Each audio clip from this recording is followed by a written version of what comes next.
여러분 안녕하세요. 오늘 주말인데도 주님 앞에 나와서 예배드리기를 잊지 않으신 여러분을 하나님께서 기뻐하시고 오늘도 필요한 은혜를 베풀어 주시리라 믿습니다. 주님 앞으로 가까이 나아가서 주님의 음성에 귀를 기울이고 주님의 인도하심을 따르는 오늘 하루가 되기를 바랍니다. 함께 기도하심으로써 예배를 시작하겠습니다. 하나님 아버지, 주님 앞에 나와서 예배드리는 이 시간 하나님의 은혜를 구합니다. 말씀을 깨달아 알기를 원합니다. 성령의 충만함을 얻기를 원합니다.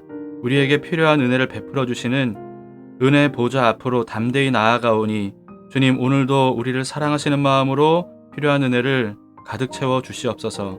예수님 이름으로 기도합니다. 아멘. 함께 찬양하시겠습니다. 찬송가 304장 그 크신 하나님의 사랑, 함께 마음으로 부르시겠습니다.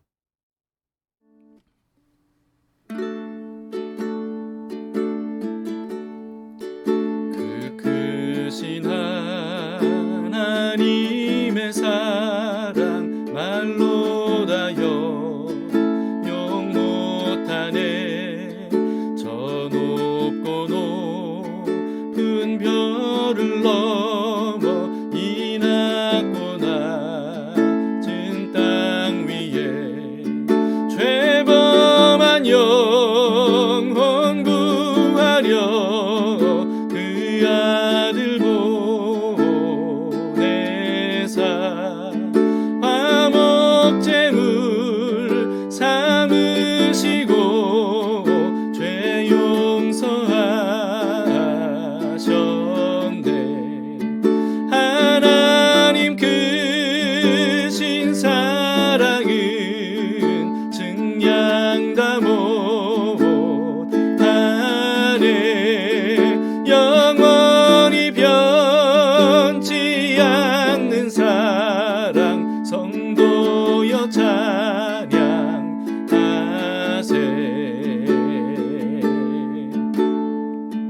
괴로운 시절 지나가고 땅 위에 영화쇠할 때 주 믿지 않던 영혼들은 큰 소리 외쳐 울어도 주 믿는 성도들에게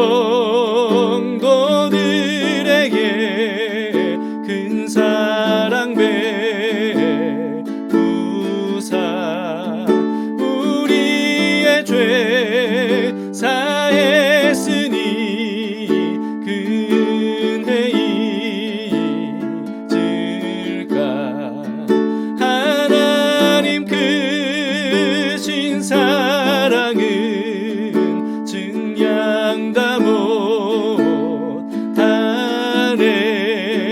영원히 변치 않는 사랑 성도여 찬양하세.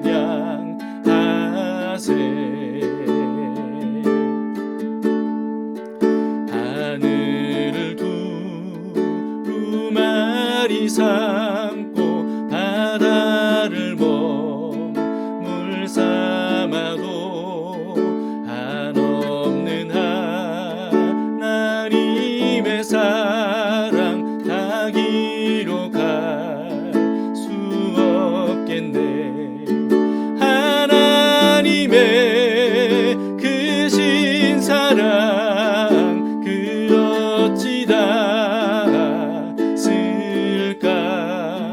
저 하늘로 비싸도 채우지 못하리.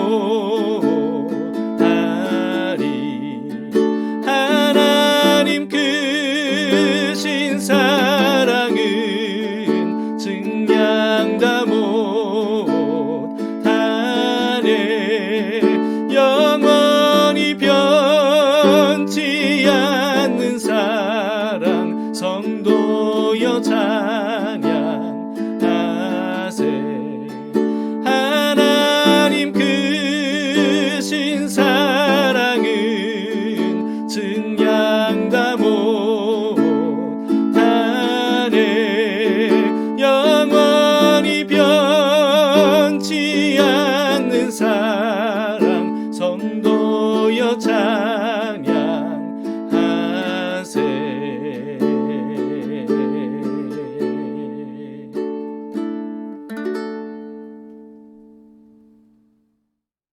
오늘 하나님의 말씀을 함께 보시겠습니다.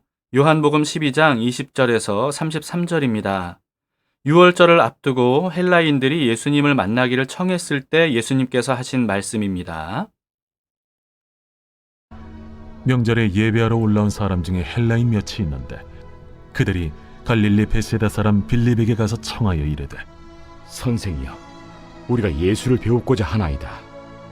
빌립이 안드레에게 가서 말하고 안드레와 빌립이 예수께 가서 여쭈니 예수께서 대답하여 이르시되 인자가 영광을 얻을 때가 왔도다.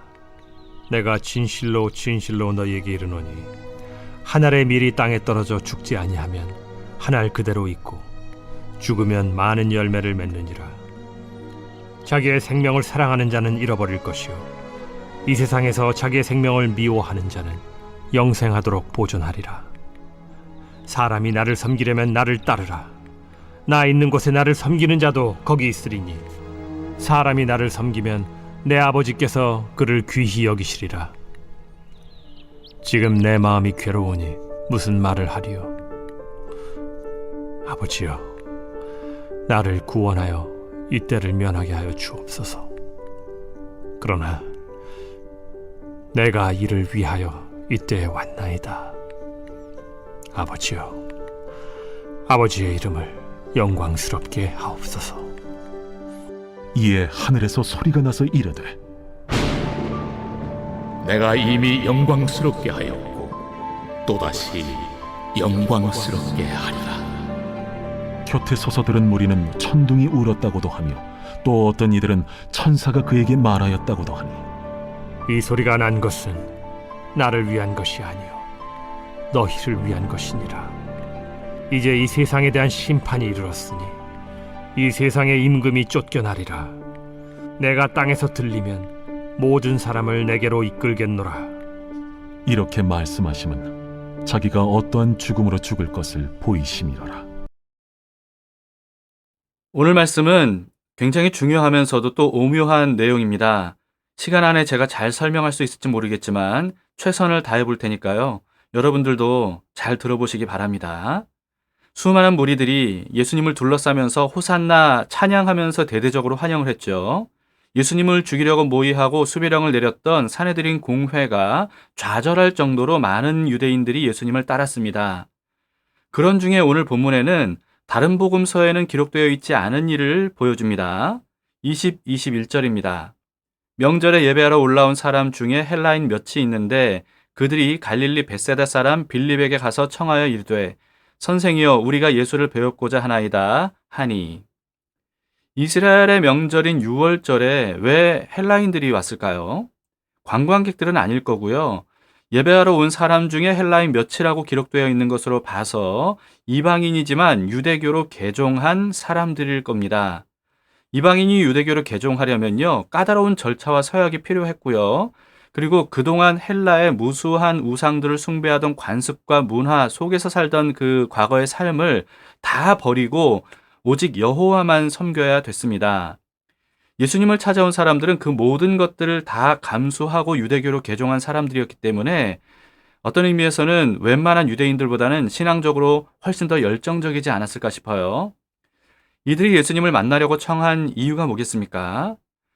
이들 역시도 나사로를 되살려 주신 것과 또 여러 예수님에 대한 소문을 듣고 구약 성경에 예언된 그리스도이신지 아닌지 이걸 직접 만나서 확인해 보고 싶었기 때문일 겁니다.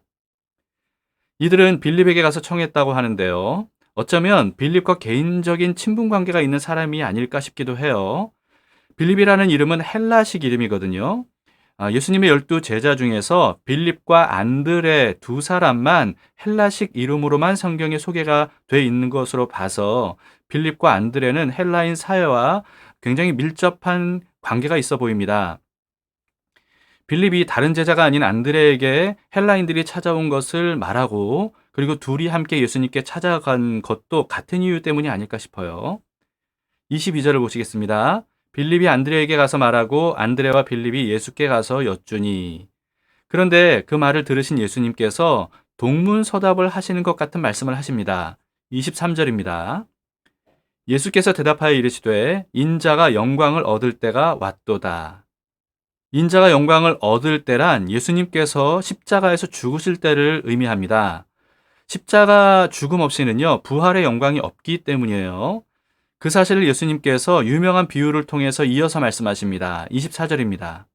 내가 진실로 진실로 너희에게 이르노니 한 알의 밀이 땅에 떨어져 죽지 아니하면 한 알 그대로 있고 죽으면 많은 열매를 맺느니라. 한 알의 밀이 땅에 떨어져 죽어야 많은 열매를 맺는 영광을 얻을 수 있다라고 말씀하신 거죠. 밀알이 죽는다는 것은요, 땅에 떨어진 밀알이 싹을 틔우고 자라게 되면 이전의 씨앗 형태는 완전히 사라지게 되지 않습니까? 그걸 표현한 말씀입니다. 씨앗이 기존 형태를 그대로 유지하면요, 많은 열매를 절대 맺을 수가 없죠. 이와 같이 예수님께서 십자가에서 완전히 죽으셔야 이전과는 다른 몸으로 부활하실 수가 있고, 또 그로 인해서 많은 사람들이 구원을 얻고 부활을 이어갈 수 있다라고 하는 것을 말씀하신 것입니다. 이와 같은 원리는요, 우리에게도 그대로 적용이 돼요. 25절입니다.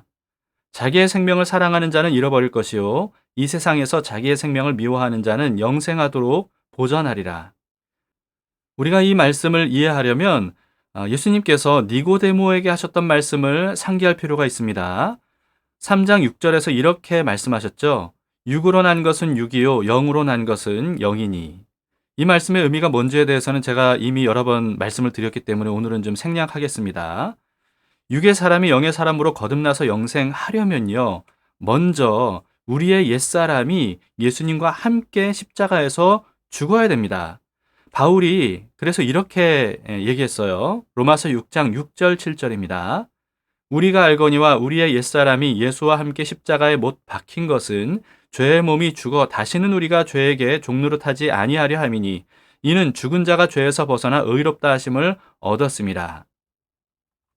옛사람이 예수님과 함께 십자가에 못 박혀 죽는 것을 예수님은요, 자기를 부인하는 것이라고 또 달리 말씀도 하셨습니다. 이전의 육적인 세계관과 가치관을 버리고 하나님의 말씀과 뜻에 굴복하는 것을 의미합니다. 이전의 삶의 방식을 버리는 것이라고도 말할 수가 있겠습니다. 오늘 본문에 유대교로 개종한 헬라인들이 그러지 않았습니까? 자신의 이전의 모든 삶을 다 버리고 오직 여호와 하나님 한 분만을 섬기기로 결단한 사람들이죠. 마치 밀알이 예전의 자기 모습을 완전히 버려야 싹이 트고 자라서 많은 열매를 맺는 것처럼 이전의 자아를 포기하는 것을 의미합니다. 그런데 그렇게 하기를 거부하는 사람을 25절에서 자기의 생명을 사랑하는 자라고 표현하신 것이고요. 그런 사람은 오히려 생명을 잃어버린다라고 말씀하십니다. 유한하고 죄악된 육적인 자아에 집착하면요, 영원하고 성결한 영적인 자아를 얻을 수 없다라고 하는 말씀입니다. 반면에 이 세상에서 자기의 생명을 미워하는 자는 영원하도록 보전하리라 라고도 하셨죠. 영생을 얻기 위해서는 육신적인 자아를 기꺼이 포기할 수 있어야 된다라고 하는 말씀입니다. 그 사실을 예수님은 또 이렇게도 표현하셨어요. 마태복음 10장 39절인데요. 자기 목숨을 얻는 자는 잃을 것이요 나를 위하여 자기 목숨을 잃는 자는 얻으리라. 마치 이순신 장군이 한 말이 기억나지 않습니까? 유명한 그 필사즉생, 필생즉사라고 하는 말이죠. 그런데 이 말과 같아 보이지만 사실은 내용은 의미는 굉장히 다릅니다. 이순신 장군은요, 죽으려는 각오로 전쟁에 임해야 전쟁을 이길 수 있어서 그래서 살 수가 있지만 자기 한 몸 살려고 몸을 사리게 되면 전쟁에 지기 때문에 죽임을 당할 것이다 라고 하는 그런 의미로 말씀하신 겁니다. 그러나 예수님은요, 유한한 생명보다 훨씬 중요한 영생을 얻기 위해서라면 기꺼이 유한한 생명을 버릴 수도 있어야 된다라고 하는 의미로 말씀하신 겁니다. 둘의 차이를 아시겠습니까? 여러분, 예수님께서 하신 이런 류의 말씀들이 성경에 굉장히 많이 나옵니다. 우리는 이와 같은 중요한 원리를 올바로 제대로 깨달을 수 있어야 됩니다. 그리고 우리의 삶에 적극적으로 적용을 해야 되죠. 물론 우리는요, 이 세상의 삶도 소중하게 여기고 최선을 다해야 됩니다. 그러나 그보다 비교할 수 없이 중요한 삶인 영생이 따로 있다는 사실을 절대로 잊어서는 안 된다는 거예요. 영생은요, 하나님 나라에 속한 생명인데요. 이 세상의 삶은 하나님 나라에서의 삶을 위한 밑거름으로 여길 수 있어야 된다는 겁니다. 영생을 위해서 이 세상의 삶을 수단으로 삼아야 한다라고 하는 뜻이죠. 그런데 예수님을 믿는다고 하면서 이 세상의 삶을 목적으로 삼고 오히려 신앙생활은 세상살이를 위한 수단으로 삼는 잘못을 범할 때가 우리가 얼마나 많이 있습니까? 그게 바로 25절에서 말씀하신 자기의 생명을 사랑하는 자는 잃을 것이요. 여기에 해당이 되는 거죠. 여러분, 우리는 이와 같은 생각을 반드시 바로잡아야 됩니다. 유한한 것은 그게 무엇이든지 간에 영원한 것보다 더 귀하고 가치 있을 수가 없는 법입니다. 그러므로 유한한 것을 위해서 영원한 것을 소비하려고 하면 안 되고요.